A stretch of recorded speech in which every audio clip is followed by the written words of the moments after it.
దర్శన్పై వేసిన ఛార్జిషీట్ దాదాపు కేసుకు సంబంధించిన అన్ని నిజాలను పక్కాగా బయటపెట్టింది. ఏ క్లూ కూడా వదలని ఈ ఛార్జిషీట్తో దర్శన్ అండ్ గ్యాంగ్కు కఠిన శిక్ష తప్పదు అనే అభిప్రాయాలు వెలువడుతున్నాయి. మరోవైపు దర్శన్ పరపతిని తక్కువగా అంచనా వేయలేని పరిస్థితి కూడా లేకపోలేదు. రాజకీయంగా దర్శన్కు ఉన్న కాంటాక్ట్స్ వల్ల ఇప్పటికే జైల్లో రాజభోగాలు అనుభవిస్తున్నాడు అనే విమర్శల మధ్య ఈ కేసులో కిరాతకులకు శిక్ష పడుతుందా లేదా అనే సందేహాలు కూడా వస్తున్నాయి.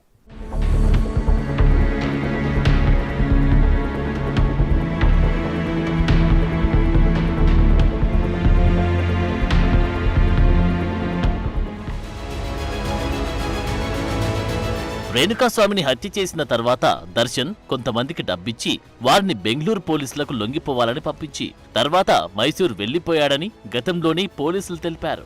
ఆ తర్వాత మైసూరుకు వెళ్లిన బెంగళూరు ఏసీపీ చందన్ జిమ్లో ఎక్సర్సైజ్ చేస్తున్న దర్శన్ను అరెస్టు చేశారు. తర్వాత అన్నపూర్ణేశ్వరి నగర్ పోలీస్ స్టేషన్లో దర్శన్ను విచారించినప్పుడు ఇంట్రాగేషన్ సమయంలో కూడా మా కుర్రాళ్లు ఏం చేశారో తనకు తెలియదని దర్శన్ చెప్పాడు. వాళ్ళు ఏం చేశారో నాకు తెలియదు, నాకు తెలియని విషయాలు నన్ను అడగవద్దని ఓవరాక్షన్ చేసినట్లు పోలీసులు ఛార్జిషీట్లో పేర్కొన్నారు. అయితే కేసులో సాక్ష్యాలు, కీలక ఆధారాలు బయటపెట్టడంతో హీరో దర్శన్ సైలెంట్ అయ్యాడు. అరెస్టైన దగ్గర నుండి ఛాలెంజింగ్ స్టార్ బెయిల్ మీద బయటకు రావడానికి అనేక ప్రయత్నాలు చేస్తున్నారు. అలాగే బెంగళూరు నగర శివార్లోని పరప్పన అగ్రహార సెంట్రల్ జైల్లో విచారణ ఖైదీగా ఉన్న దర్శన్ రాజభోగాలు కూడా వెలుగులోకి వచ్చాయి. ఇది రాజకీయంగా దుమారం రేగడంతో దర్శన్ను ప్రస్తుతం బళ్ళారిలోని సెంట్రల్ జైలుకు తరలించారు. వాస్తవానికి హత్య జరిగిన కొన్ని రోజులకే కేసులో మరో నిందితుడైన కారు డ్రైవర్ రవి పోలీసులకు లొంగిపోయాడు. అతడి వాంగ్మూలం తర్వాతి ఈ కేసులో దాదాపు కీలక సాక్ష్యాలన్నీ వెలుగులోకి వచ్చాయి. దాని ఆధారంగా ఛార్జ్ షీట్ పకడ్బందీగా రూపొందించారు పోలీసులు. రేణుకాస్వామి అసభ్యకర మెసేజ్ల క్రమంలో తనను చంపేద్దామని ముందస్తు ఉద్దేశంతోనే దర్శన్ రేణుకాస్వామిని తీసుకొచ్చినట్లు అందులో పేర్కొన్నారు. దీనికోసం రాఘవేంద్ర అనే దర్శన్ అభిమాన సంఘం నాయకుడితో రేణుకాస్వామిని బెంగళూరుకు తీసుకొచ్చారు. తన అభిమాన హీరో దర్శన్ను కల్పిస్తామని మాయమాటలు చెప్పడంతో రేణుకాస్వామి సంతోషంగా వారితో వెళ్లినట్లు డ్రైవర్ రవి చెప్పాడు. అయితే తనపై దాడి జరుగుతుందని రేణుకాస్వామి ఏమాత్రం ఊహించలేదు. రేణుకాస్వామిని చిత్రదుర్గ నుండి బెంగళూరుకు సుమారు 200 కిలోమీటర్లు కారులో తీసుకొచ్చారు. బెంగళూరు చేరుకున్న తర్వాత రేణుకాస్వామిని కామాక్షి పాల్యంలోని ఒక షెడ్కు తీసుకెళ్లారు. అక్కడ దర్శన్, అతని సహాయకులు స్వామిని అతి కిరాతకంగా హింసించారు. ఈ దాడితో చివరికి స్వామి మరణించాడు. ఓ కాలువ పక్కనే చెత్తలో పడేసిన బాడీని తర్వాత ఓ ఫుడ్ డెలివరీ బాయ్ చూశాడు. కుక్కలు తింటున్న మృతదేహం గురించి పోలీసులకు సమాచారం ఇచ్చాడు. అక్కడ నుండి పోలీసులు చేసిన విచారణలో దర్శన్ అసలు రూపం బయటపడింది. పవిత్ర గౌడ, దర్శన్తో పాటు ఇతర నిందితులపై వ్యతిరేకంగా బలమైన సాక్ష్యాధారాలు దొరికాయి. రేణుకాస్వామి తీవ్రమైన గాయాలతో తనను వేధించవద్దని అభ్యర్థిస్తున్న ఫోటో ఒకటి ఇటీవల ఇంటర్నెట్లో వైరల్ అయింది. దెబ్బలు తాళలేక ఏడుస్తున్న వైనం ఆ ఫోటోలో కనిపిస్తోంది. అలాగే రేణుకాస్వామి చెయ్యి తెగిపడినట్టు ఉన్న ఫోటో కూడా వైరల్ అయింది. నిందితుల మొబైల్ నుంచి దీనిని పోలీసులు సేకరించినట్లు తెలుస్తోంది. రక్తపు మరకలతో ఉన్న పవిత్ర చెప్పులు కూడా ఛార్జ్ షీట్లో బలమైన ఆధారంగా పేర్కొన్నారు. సంఘటనా స్థలంలో పవిత్ర రేణుకాస్వామిని చెప్పుతో కొట్టగా చెప్పులకు రక్తం మరకలు అంటినట్లు తెలిపారు.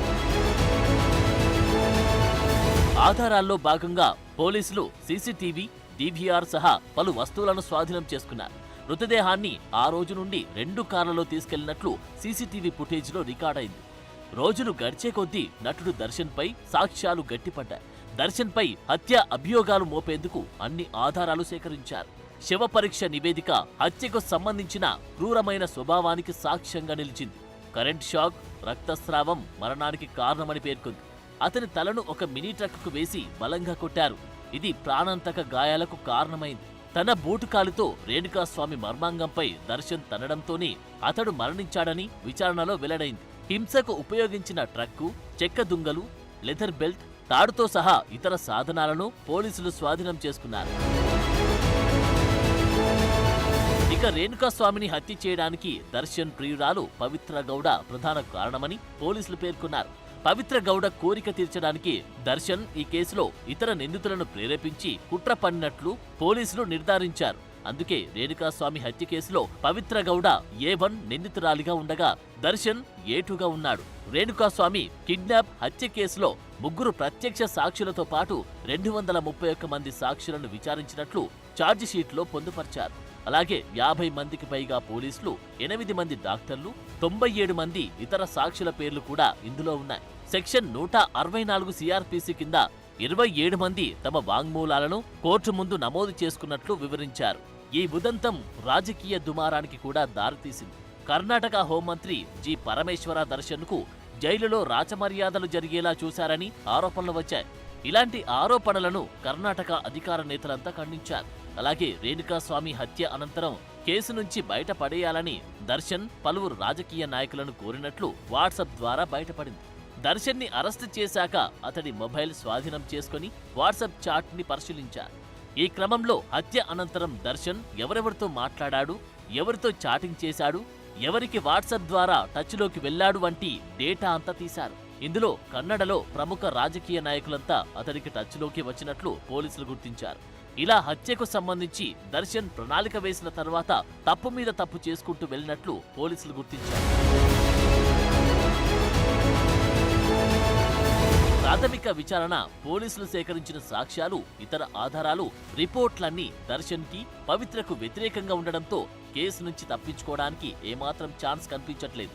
రేణుకాస్వామి హత్యకు కుట్ర పన్నడం, దాన్ని అమలుపరచడం, కిడ్నాప్, చిత్రహింసలు పెట్టడం, హత్య సాక్ష్యాలను ధ్వంసం చేయడం, తామే హత్య చేసినట్లుగా నలుగురిని పోలీసుల ఎదుట లొంగిపోయేలా ప్రేరేపించడం, దీని ద్వారా కేసు దర్యాప్తు, పోలీసులను తప్పుదోవ పట్టించేలా ప్లాన్ చేయడంలో దర్శన్, పవిత్ర గౌడల పాత్ర ఉందని ఛార్జిషీట్లో పేర్కొన్నారు.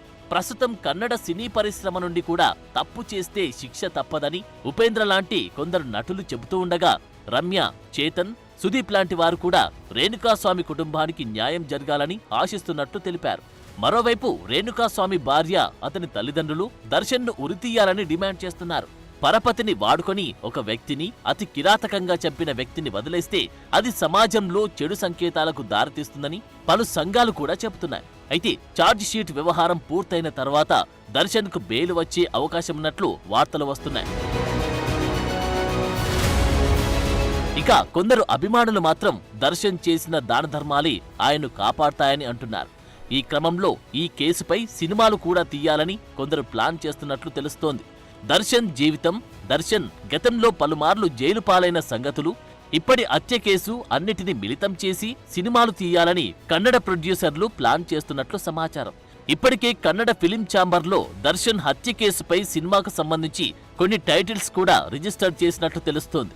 డి గ్యాంగ్, ఖైదీ నెంబర్ 6106 లాంటి టైటిల్స్ రిజిస్టర్ చేయాలని పలువురు నిర్మాతలు కోరినట్లు సమాచారం.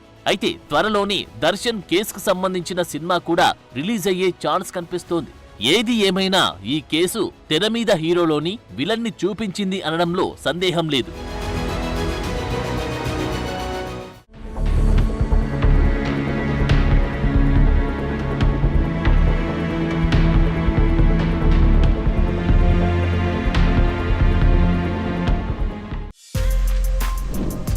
For more videos like this, subscribe Big TV channel.